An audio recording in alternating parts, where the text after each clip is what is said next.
Vamos a hablar entonces el día de hoy con este primer tema que es el ciclo celular. Vamos a retomar algunos de los conceptos fundamentales de biología celular y como ya lo veíamos, pues es esencial y es necesario entender el funcionamiento precisamente de las células, cómo se estructuran, todos estos complejos biomoleculares, llamémosle así, que nos van a permitir desarrollar diversos procedimientos, diversos procesos dentro de nuestro organismo, dentro de los seres que se van a estar formando en un momento dado. Entonces, para entender esto, pues nosotros debemos de comprender que una célula pues está formada por una gran diversidad de organelos, se constituye a partir de esto precisamente, y vamos a tener nosotros un nucleolo, vamos a tener núcleos, vamos a tener envolturas, tanto nucleares como celulares, mitocondrias que se encargan de la generación de energía, los centrosomas que son muy importantes para el momento de la división celular, el núcleo, por ejemplo, y el nucleolo, que son estos compartimentos donde se guarda la información genética y donde está contenida a manera de genes, a manera de cromosomas, ¿sí? Y ahí es donde nosotros vamos a estar trabajando. Vamos a ver también el retículo endoplásmico, que se divide en dos zonas, retículo endoplásmico liso, retículo endoplásmico rugoso, siendo el primero en el cual se van a procesar, llamémosle así, los lípidos de manera importante, y en el retículo endoplásmico rugoso, pues vamos a observar la presencia de los ribosomas, que no son otra cosa más que pequeñas maquinarias que se encargan de tomar la información genética y llevarla al siguiente nivel, que es la producción de proteínas.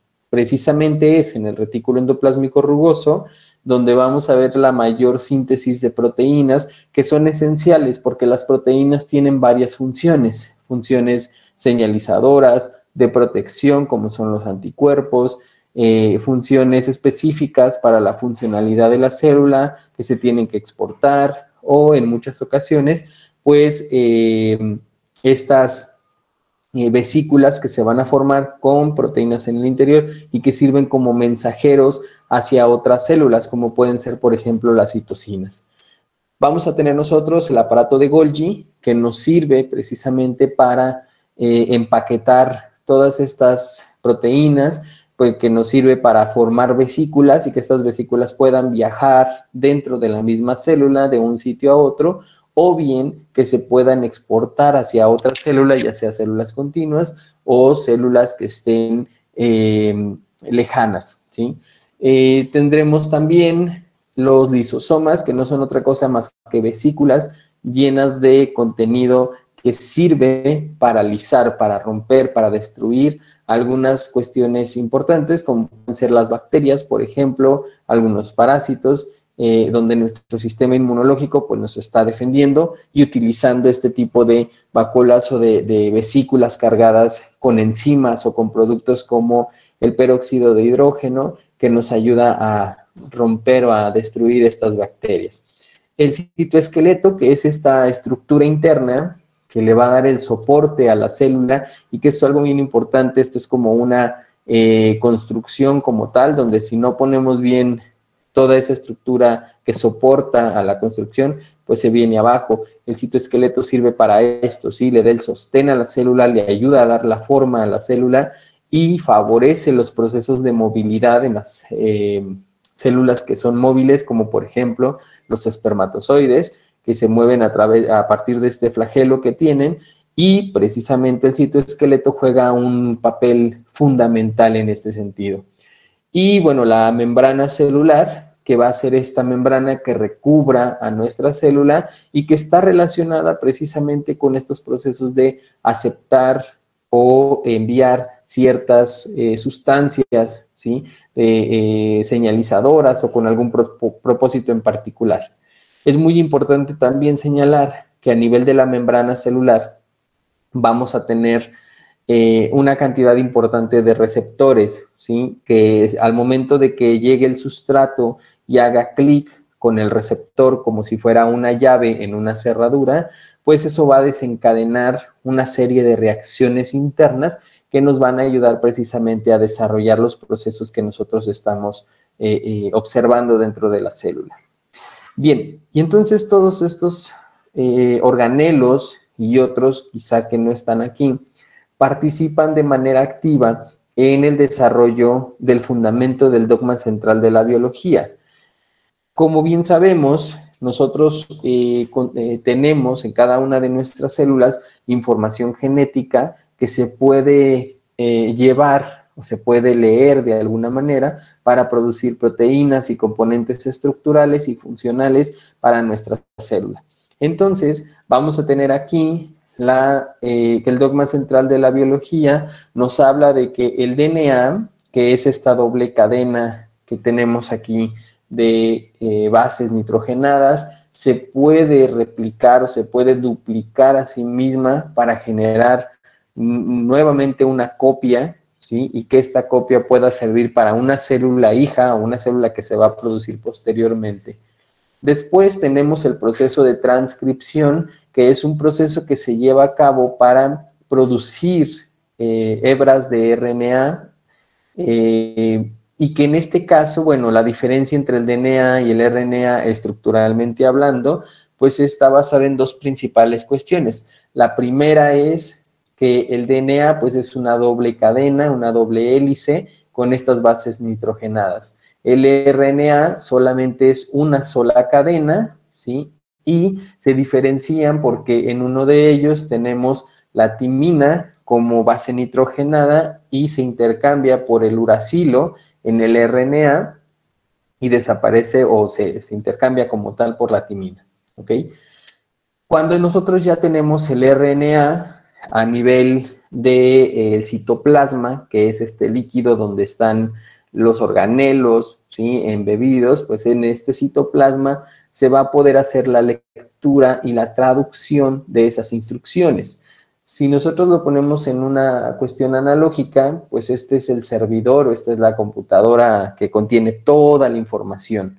Cuando yo quiero generar alguna proteína en particular para alguna acción específica, por ejemplo, un proceso infeccioso y quiero generar anticuerpos específicos contra ese agente patógeno, pues entonces tengo que generar un mensaje muy particular y ese mensaje yo lo voy a enviar, ¿sí? Fuera del núcleo donde se produjo, lo voy a enviar al citoplasma y en el citoplasma, gracias a los ribosomas, yo voy a poder hacer la lectura de esto, lo voy a poder decodificar y voy a poder traducirlo como tal hacia el mensaje que yo estoy esperando, ¿sí?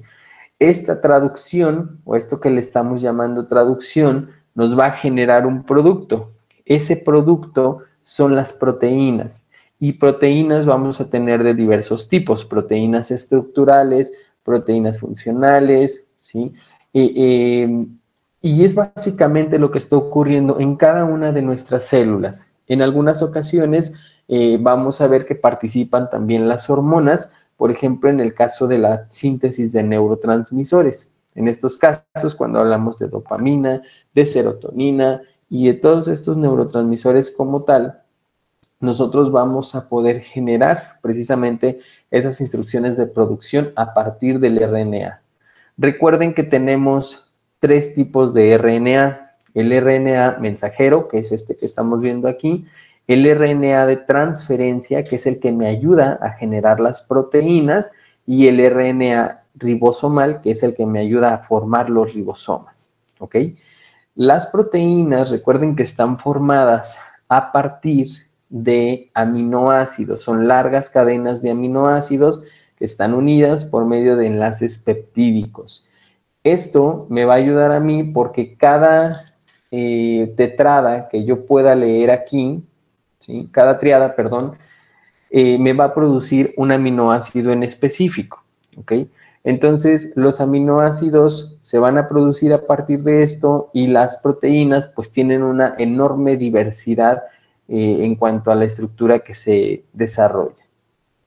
Entonces, esta es la base como tal del desarrollo celular que nosotros vamos a estar estudiando. Cuando una célula necesita duplicarse porque, por ejemplo, hay un proceso de crecimiento en el organismo de ese órgano, de ese tejido, necesitamos generar copias del material genético inicialmente para que mi célula madre o mi célula hija tenga la misma información genética que la otra, ¿sí? No puedo o no debo de tener células con diferente cantidad de información genética de la misma estirpe, porque esto implicaría algún daño a futuro o alguna deficiencia a futuro, ¿ok? Y entonces la multiplicación celular, que se fundamenta precisamente en el dogma central de la biología, está basado en el crecimiento de la célula. La célula primero se tiene que hacer más grande, la célula primero tiene que crecer para que el material genético y los organelos, que también se tienen que duplicar, pues puedan caber en este espacio como tal, ¿ok?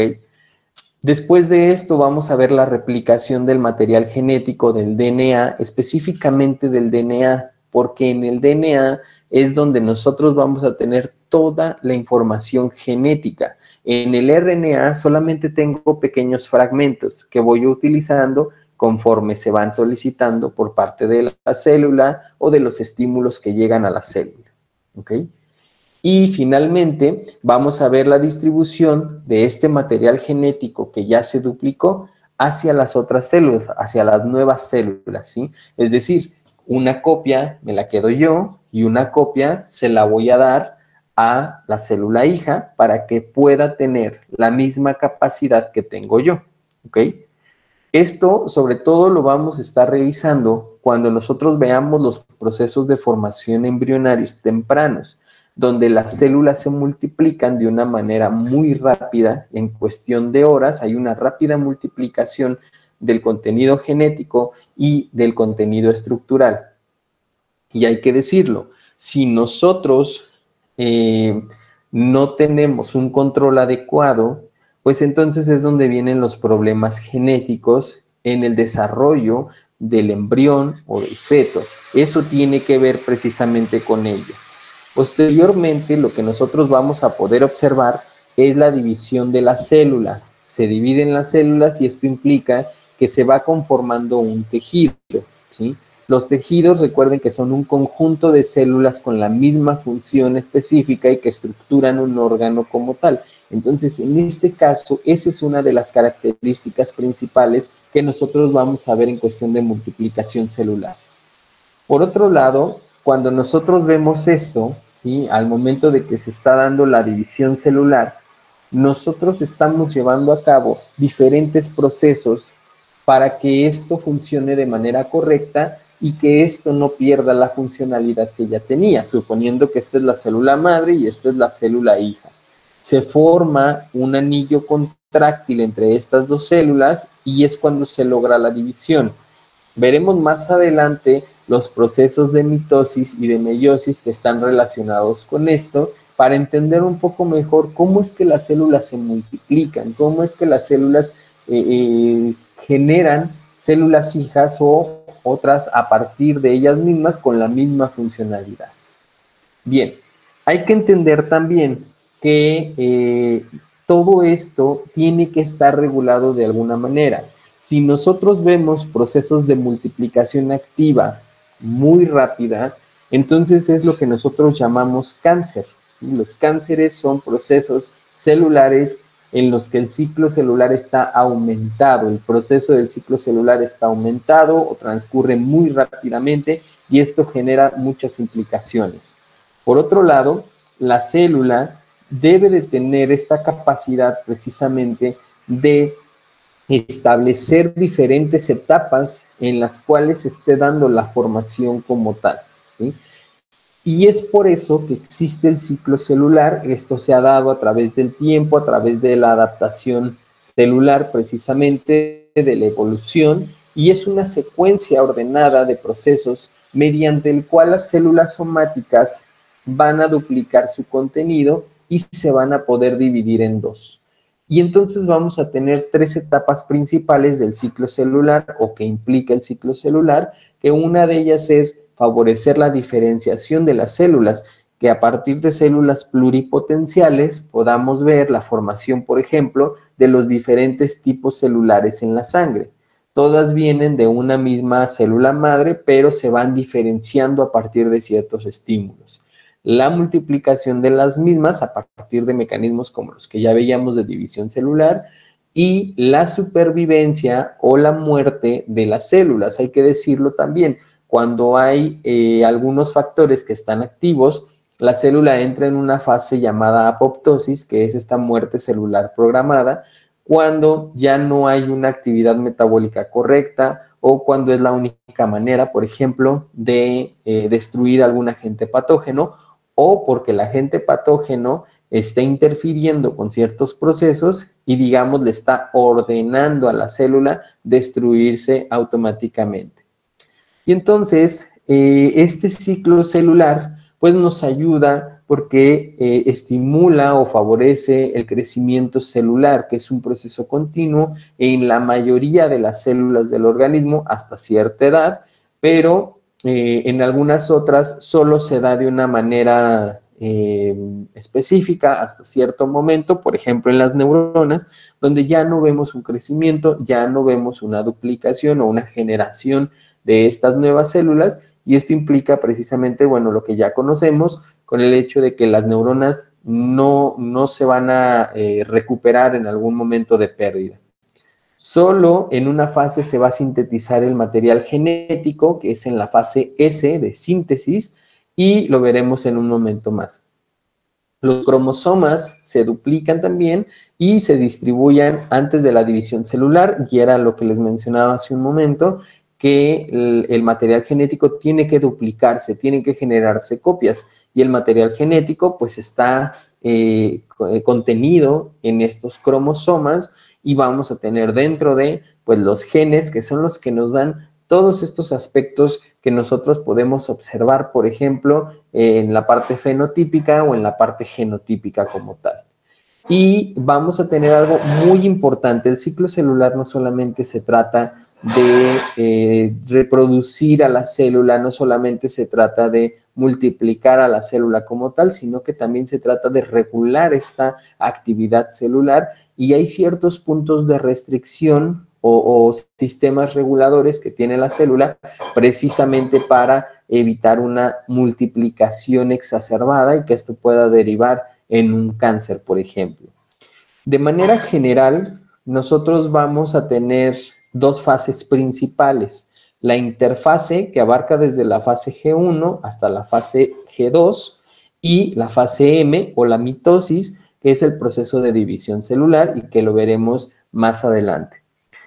De forma general, un ciclo celular puede durar aproximadamente 24 horas. Quiere decir, cada 24 horas nuestras células se están multiplicando, ¿sí?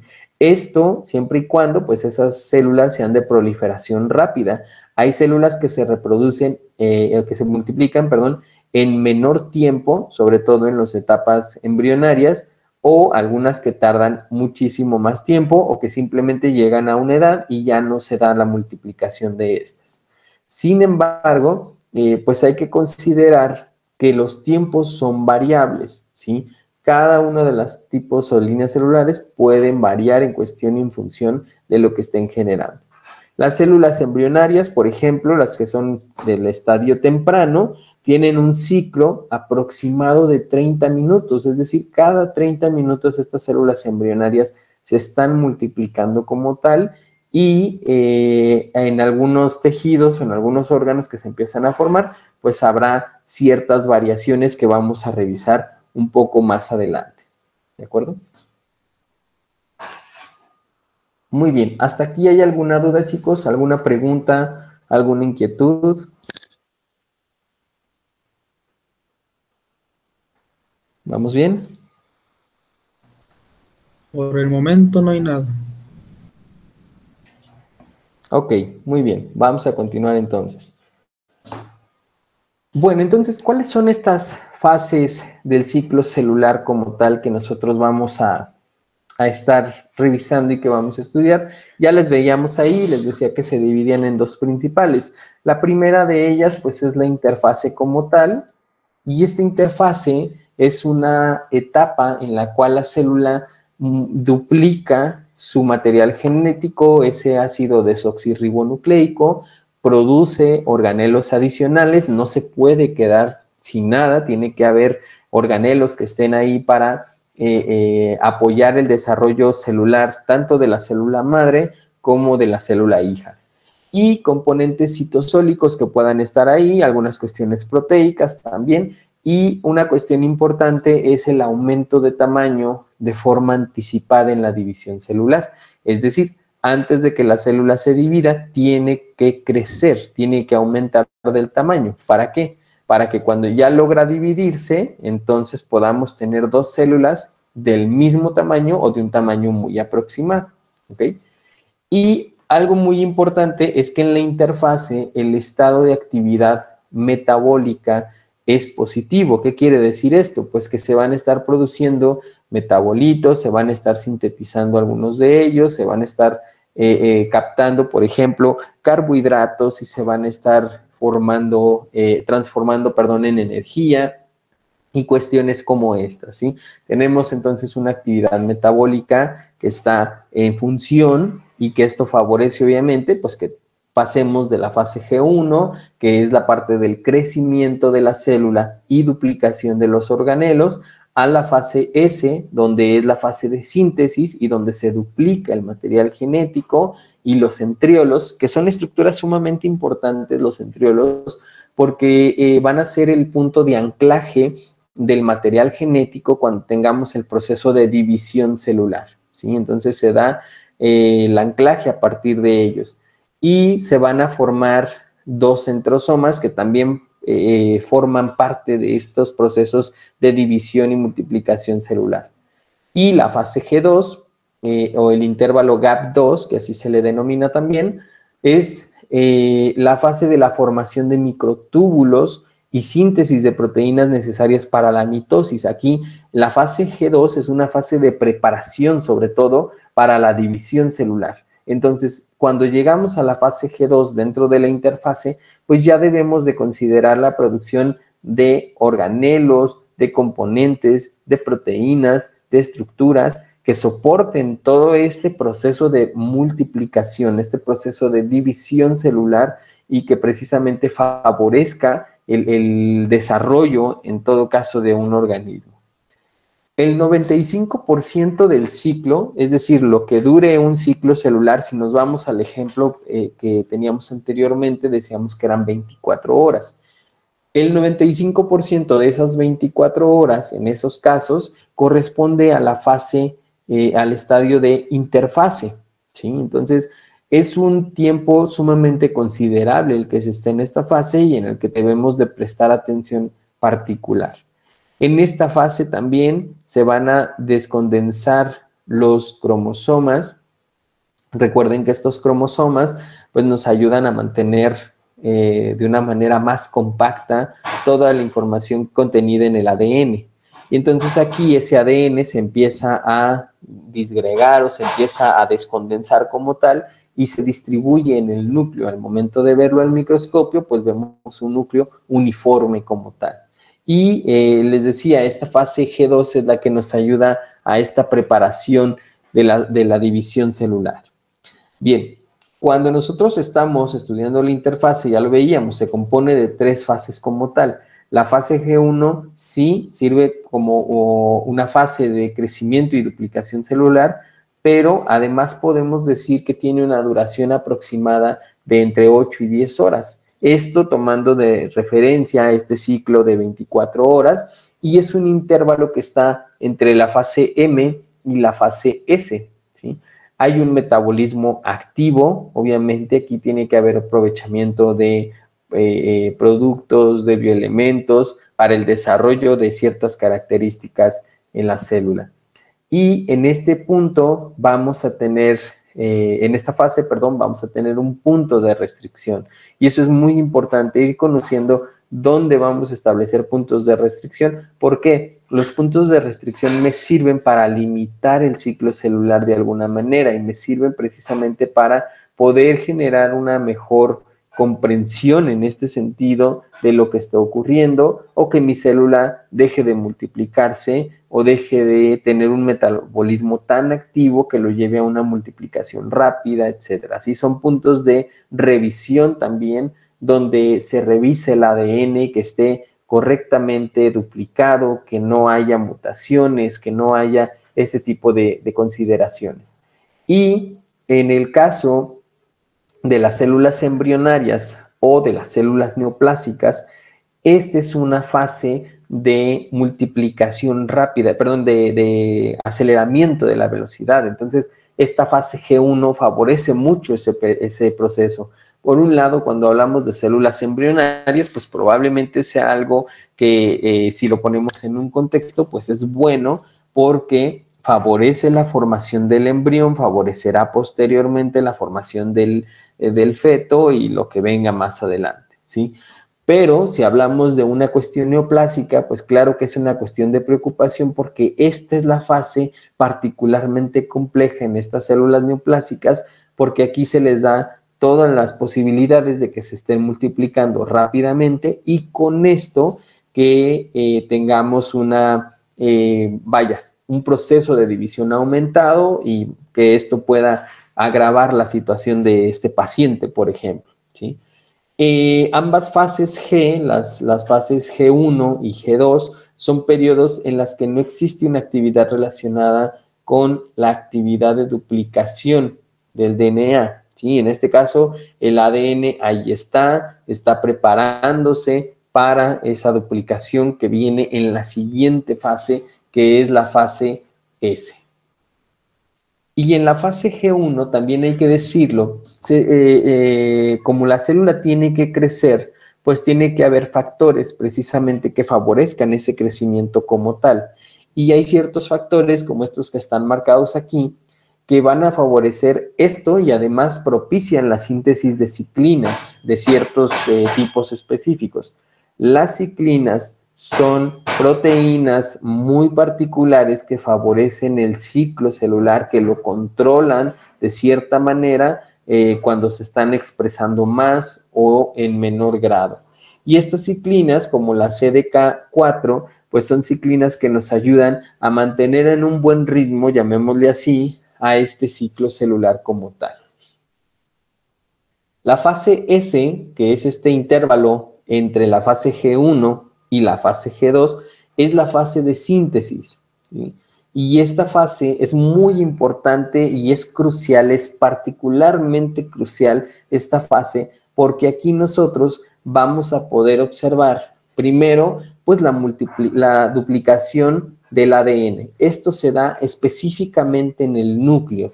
Aquí el núcleo todavía está formado como tal. Adentro se descondensa el material genético y lo podemos ver ahora sí como dos cadenas, ya no como cromosomas, estas que solemos representar como una X, ¿sí? Esos son los cromosomas y entonces los vamos a ir descondensando para ver de qué están contenidos, ¿sí? Son estas dobles hélices que están ahí, se van a duplicar y entonces vamos a tener las cadenas complementarias. De aquí la importancia de conocer entonces cuáles son las bases nitrogenadas que forman al ADN y cuáles son las bases nitrogenadas que complementan a las otras. Entonces, en este caso, las cadenas parentales me van a ayudar a generar procesos de duplicación, de complementación con las otras cadenas, ¿sí? Con las cadenas hijas, en este caso, que se están formando. Y este proceso, igual tomando de referencia un ciclo celular de 24 horas, pues este proceso dura aproximadamente 8 horas.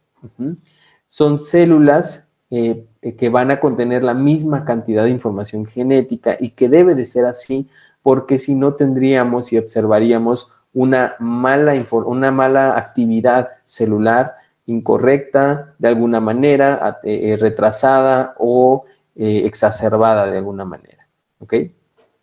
Después tenemos la fase G2, que es la última fase que comporta a la interfase, y que en este caso pues está ocurriendo entre la fase S y la fase M, donde se van a sintetizar las proteínas y las enzimas. Entender que las enzimas pues son un producto derivado de proteínas, las enzimas son un producto derivado de proteínas, precisamente se conforman a partir de ello, y esto es lo que vemos. Este es un ribosoma, ahí está nuestro RNA de transferencia de color verde.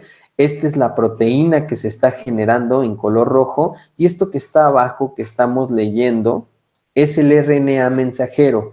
Aquí el RNA trae las instrucciones específicamente para decirle al ribosoma, y para, a partir de lo que nos dijo el núcleo, el material genético DNA, es decir, necesitamos producir tal proteína porque se va a generar un anticuerpo, se va a producir un órgano, un tejido, y específicamente necesitamos esto, ¿sí?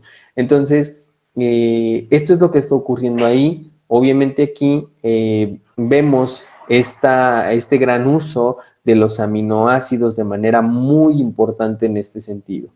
Y vamos a poder observar nosotros que en esta fase también hay un crecimiento celular, ya no tan significativo como en la fase G1, pero sigue habiendo este crecimiento celular. Los centrosomas, por otro lado, se van a multiplicar, y recuerden que los centrosomas son muy importantes para los procesos de división celular. Entonces, en este caso, estamos preparándonos ya para entrar al proceso de división celular. Tiene una duración aproximada de 6 horas dentro de este ciclo de 24 que mencionábamos, y bueno, puede favorecer precisamente el tiempo en determinados tipos celulares o en determinadas cuestiones específicas, ¿de acuerdo? Bien, y antes de entrar a la mitosis como tal, debemos de entender, y es algo que hay que reflexionar, nuestras células se están multiplicando muy constantemente, sí, pero hay células específicas que no llegan a esto, o sea, que debe de haber un momento en el que se detenga la multiplicación de las mismas para no afectar precisamente el buen funcionamiento del organismo. Un ejemplo claro, ya lo mencionábamos, son las neuronas, que precisamente van a dejar de multiplicarse como tal en determinado momento, o van a dejar de desarrollarse. Y entonces, ¿qué pasa con estas células si no están en ninguna de las otras 4 fases? Bueno, pues entran a una fase que es la fase G0, que es llamada la fase de reposo celular, en la cual sí hay un metabolismo activo, se aprovechan los productos metabólicos, como los carbohidratos, los lípidos y todos estos nutrientes que son esenciales, pero no hay una proliferación celular. Las células no se van a multiplicar aquí, solamente están funcionando, más no se están multiplicando, no hay duplicación del material genético, no se están preparando para dividirse, simple y sencillamente están en una fase de reposo. Y solamente algunas líneas celulares pueden regresar a la fase G1. Cuando las células están en mucho tiempo en fase G1, se dice que están en fase G0, pero hay células que pueden regresar a la fase G0 y continuar con la duplicación del material genético y la generación nuevamente de esa fase G2, donde se van a generar organelos y proteínas y componentes necesarios para esto. Entonces, hay que entenderlo de esta manera, visualizarlo de esta manera, porque ocasionalmente cuando hablemos del proceso de desarrollo embrionario, pues esta será una de las aplicaciones necesarias a comprender a nivel celular. Y finalmente, pues la fase M, que es la fase de mitosis, que ahondaremos más adelante en ello, pero básicamente es un proceso o una fase de división nuclear, y es una fase de división citoplasmática. A la fase de división nuclear se le llama mitosis, a la fase de división citoplasmática se le llama citocinesis como tal, que es la parte final, el estadio final de este proceso mitótico. Y bueno, en este caso ya hemos pasado por un crecimiento celular, ya hemos pasado por una duplicación del material genético y ya hemos pasado por una generación de productos metabólicos, proteicos, esenciales para la célula. Y entonces ya tenemos todo listo, todos los componentes y toda la maquinaria lista, precisamente para poder multiplicar a esta célula como tal, y es donde se da la distribución del material genético en 2 núcleos separados, donde los organelos también se distribuyen de manera uniforme entre las 2 células, y donde se da la división precisamente al final de esta fase, la división de esta célula. Entonces, la mitosis se va a dividir, en 4 fases, que son la profase, la metafase, anafase y telofase. Estas 4 fases, pues las vamos a revisar con mayor detenimiento más adelante y comprender qué es lo que ocurre en cada una de ellas. Cuestión importante con la mitosis, pues entender precisamente qué es la fase clave para la multiplicación celular y que la fase S es clave para que la división o el crecimiento de las células de esta manera o de los tejidos se lleve a cabo de manera correcta